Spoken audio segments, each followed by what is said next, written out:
आगच्छन्तु विद्यार्थिनः नवमं पाठं पठामः। जो हमारा नवा पाठ है विज्ञान नौका यानी विज्ञान रूपी जो नाव है उसका आज हम तृतीय भाग है बच्चों, यानी तीसरे भाग का अध्ययन कर रहे हैं बच्चों। इससे पहले हम दो भागों की चर्चा कर चुके हैं। पहले भाग में हमने पाठ का परिचय जाना, कवि का परिचय जाना, और दूसरे भाग में किस प्रकार से हमने जाना कि जो विज्ञान रूपी जो नाव है वो लाई जा रही है, ज्ञान गंगा वो विलुप्त हो गई है। इसके अलावा हमने संस्कृत रूपी जो उद्यान थी उसकी जो दूब थी उसको हमने गरीब बना दिया है, अर्थात हम उसकी परवाह ही नहीं कर रहे हैं। और हमारे उद्यानों में हम क्या ला रहे हैं, कैक्टस, नागफनी इत्यादि के पौधे हम ला रहे हैं, और पुष्पित जो लताएं थी उनकी हमने रक्षा नहीं की, और विस्तृत वाटिका बनाने के लिए हम यहाँ से दूर भाग रहे हैं। इसके अलावा जो राजनीति रूपी जो शमशान है उसके बारे में हमने चर्चा की कि कौन कैसे क्रंदन कहां पर कर रहे हैं ये पता नहीं चल रहा है।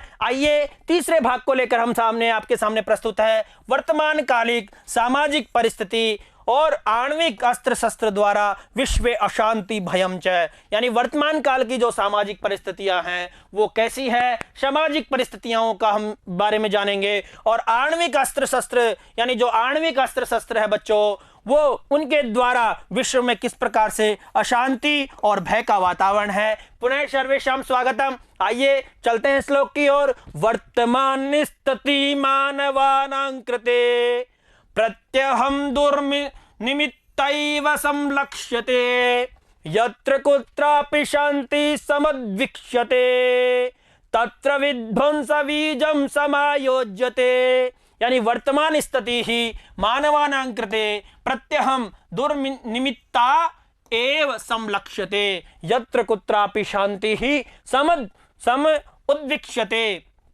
तत्र विध्वंस बीजम समायोज्यते। इनके कठिन शब्दों को देखते हैं बच्चों। प्रत्यहम का मतलब होता है प्रतिदिन, और दुर्निमित्ता यानी अमांगलिक या अशुभ, संलक्ष्यते यानी दिखाई दे रही है, विध्वंस बीजम यानी विनाश का बीज, समायोज्यते यानी बोया जा रहा है। आइए इसके प्रसंग और अन्वय को देखते हैं। प्रसंग में बताया है प्रस्तुत पद्यांश विज्ञान नौका शीर्षक पाठ से उद्धृत है। इस पद्यांश में कवि श्री रथ ने वर्तमान कालीन सामाजिक परिस्थिति का चित्रण किया है। आइए अन्वय की ओर चलते हैं। मानवानां कृते वर्तमान स्थिति ही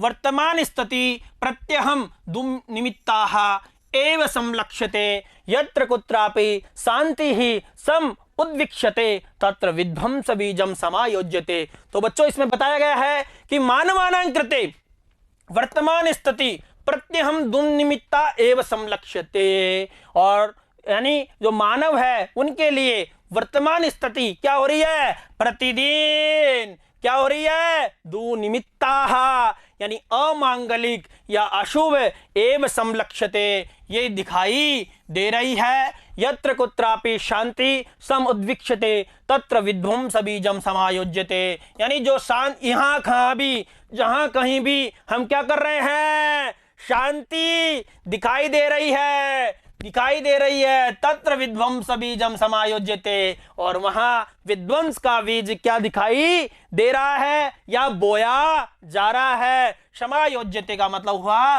रोपा योजित किया जा रहा है, बोया जा रहा है प्यारे बच्चों। तो प्रतिदिन मनुष्य के लिए वर्तमान परिस्थिति अमांगलिक अशुभ ही दिखाई दे रही है। जहां कहीं भी शांति दिखाई दे रही है वहीं विनाश का बीज भी बोया जा रहा है प्यारे बच्चों।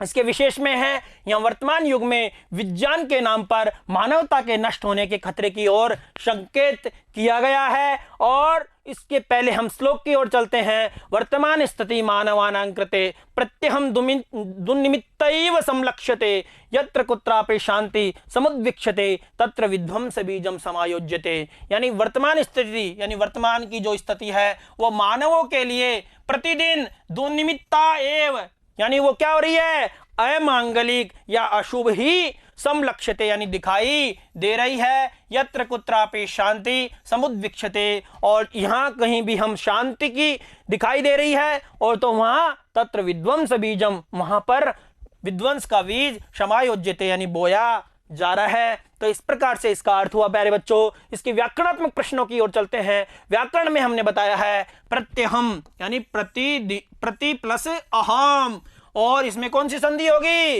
यण संधि यानी प्रतिदिन। इसका अर्थ हो गया प्रतिदिन। उसी प्रकार से दुर्निमित्ता, दुष्टम निमित्तम यस्याह साह, यानी दुष्ट निमित्त यानी बुरे काम के लिए यानी अमंगल के लिए, इसमें कौन सा समास होगा? बहुब्रीहि समास। उसी प्रकार से विध्वंस बीजम यानी विध्वंसस्य बीजम, विध्वंस का बीज, और यहां पर कौन सा समास होगा बच्चों? षष्ठी तत्पुरुष समास, क्योंकि यहां षष्ठी विभक्ति है इसलिए यहां षष्ठी तत्पुरुष समास हुआ। उसी प्रकार से शांति, शम धातु एक तीन प्रत्यय करने पर और रूप क्या बनता है? शांति। क्या बनता है बच्चों? शांति। उसी प्रकार से कुत्र, किम शब्द है, त्रिल धातु है, किम का कु हुआ, त्रिल का त्र बच्चा, तो रूप बना कुत्र यानी कहां। तो इस प्रकार से हमारा यह श्लोक हुआ। आइए चलते हैं आगे।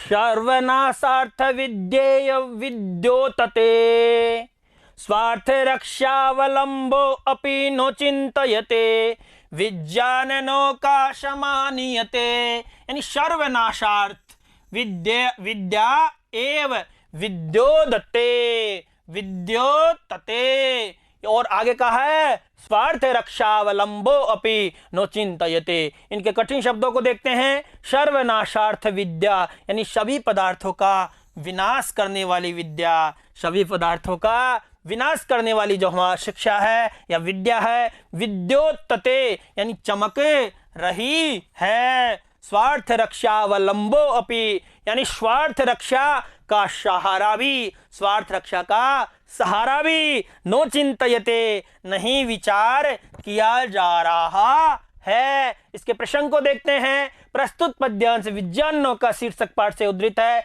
इस पद्यांश में कवि श्रीरथ ने वर्तमान कालिक सामाजिक परिस्थिति का चित्रण किया है। वर्तमान कालिक जो विद्या है, समाज की जो विद्या है, उसके बारे में बताया है। अन्वय देखते हैं। सर्वनाशार्थ विद्या एवं विद्यो तते स्वार्थ रक्षावलंब अपि नो चिंतयते विज्ञाननों का समानीयते। तो बच्चों इसके अर्थ को हम देखते हैं। सर्वनाशार्थ विद्या एवं विद्योतते यानी सभी पदार्थों का, सर्व पदार्थ यानी सभी प्रकार के पदार्थों का विनाश करने वाली क्या है? विद्या।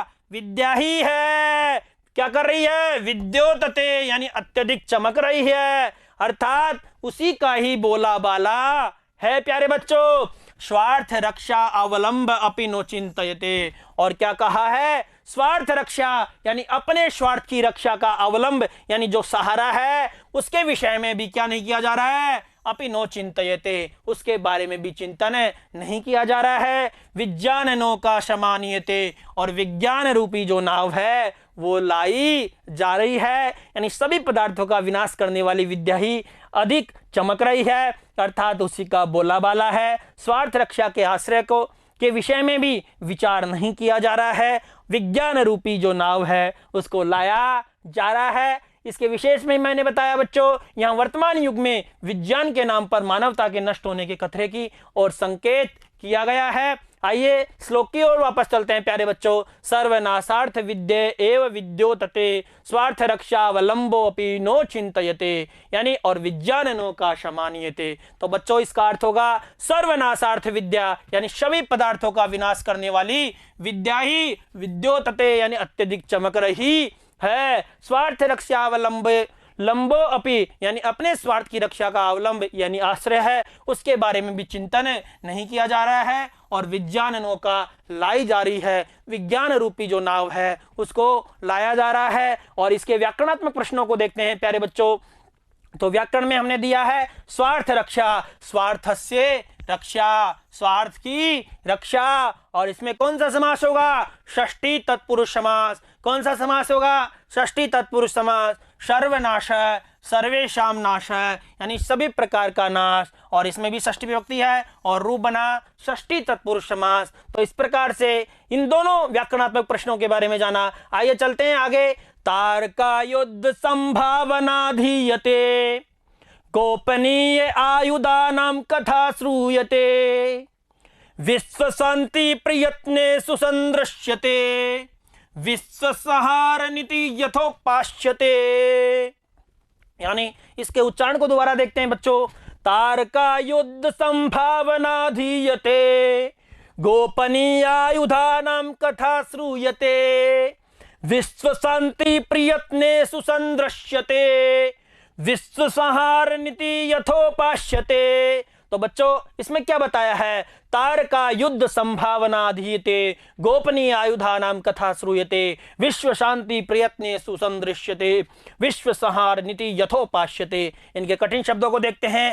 तारका युद्ध संभावना यानी मिसाइलों के युद्ध, मिसाइलों का जो युद्ध है उसकी क्या है? संभावना, यानी स्टार वार की संभावना। आधीयते का मतलब हुआ सिखाई जा रही है। गोपनीय आयुधानाम, गोपनीय आणविक अस्त्र शस्त्रों की, गोपनीय आणविक अस्त्र शस्त्रों की, और उपास्यते का मतलब हुआ बच्चों सिखाई जा रही है। आइए प्रसंग की ओर चलते हैं। प्रसंग है बच्चों, प्रस्तुत पद्यांश विज्ञान नौका शीर्षक पाठ से उद्धृत है। इस पद्यांश में कवि श्रीरथ ने वर्तमान समय में वैज्ञानिकों के द्वारा जो अनुसंधान किए जा रहे हैं तथा उनमें जो जीवन की आशा ढूंढने के प्रयास किए जा रहे हैं उनकी ओर संकेत किया गया है। आइए अन्वय की ओर चलते हैं बच्चों। तारका युद्ध संभावना धीयते, गोपनीय आयुधानां कथा श्रूयते, विश्व शांति प्रयत्नेषु संदृश्यते, यथा विश्व संहार नीति उपास्यते। तो इसके अर्थ को हम देखते हैं प्यारे बच्चों।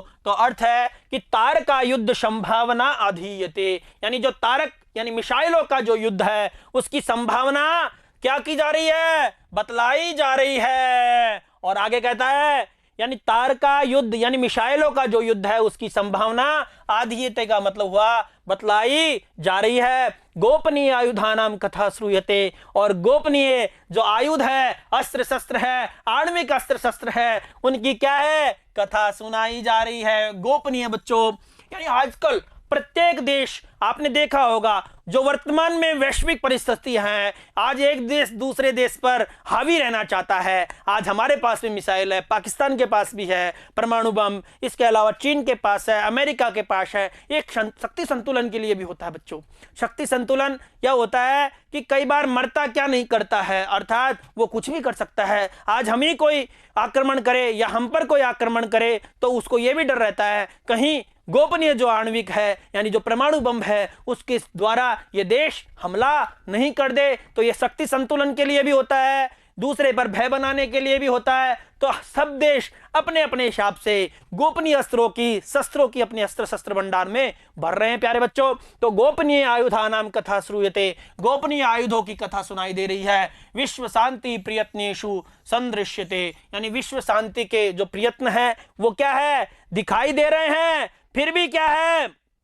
यथा विश्व संहार नीति उपास्यते, और विश्व संहार की जो विश्व के विनाश की नीति सिखाई जा रही है या अपनाई जा रही है। तो बच्चों तो क्या है कि तारका युद्ध संभावना अधीयते, यानी मिसाइलों के युद्ध की संभावना बताई जा रही है। आज उत्तरी कोरिया देख लो, उसका जो तानाशाह शासक है वो हमेशा परमाणु बम रखता है, इसके अलावा वो हमेशा धमकी देता रहता है। तो इस प्रकार से ये विश्व में अशांति का माहौल जो विज्ञान के कारण पैदा हुआ है ये भी हमको देखना चाहिए बच्चों। तो तारका युद्ध संभावना अधीयते, गोपनीय आयुधानाम, गोपनीय आयुधों की कथा सुनाई जा रही है। विश्व शांति के प्रयत्न दिखाई दे रहे हैं, फिर भी विश्व संहार की जो नीति की उपासना की जा रही है या सिखाई जा रही है। आज मिसाइलों की लड़ाई की संभावना बतलाई जा रही है, गोपनीय आणविक अस्त्र शस्त्र आदि की कहानी सुनने में आ रही है। विश्व शांति के प्रयास दिखाई दे रहे हैं, विश्व के विनाश की नीति सिखाई जा रही है या अपनाई जा रही है बच्चों। इसके विशेष में हमने दिया है यहाँ आधुनिक आणविक अस्त्र शस्त्रों के द्वारा